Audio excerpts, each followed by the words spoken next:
ka-Health Trail Talk, snoring like a ship's horn.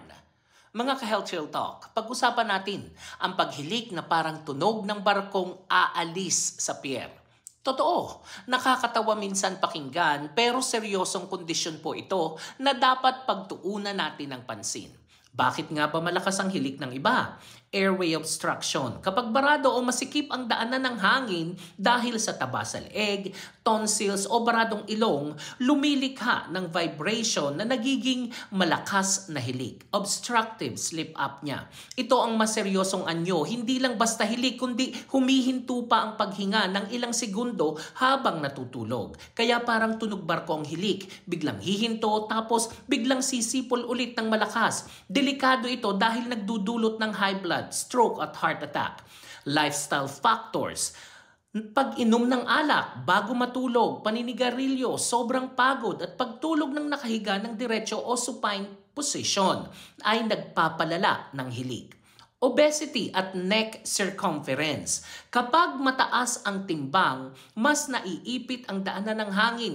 Kahit hindi obese, kung malapad ang leeg, mas prone sa malakas na hilik.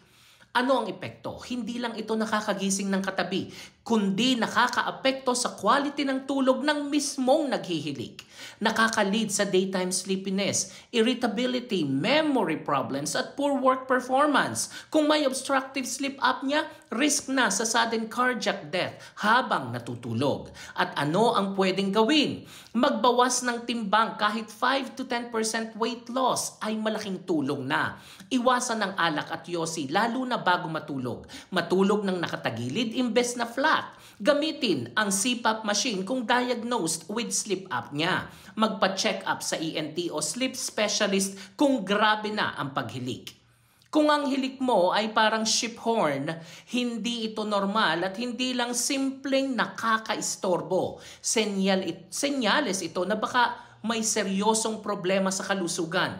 Tandaan, mas mabuti ang maagapan kaysa biglang mawalan ng hininga sa gitna ng gabi. Ako po si Arlene para sa Health Trail Talk. Have a nice day everyone.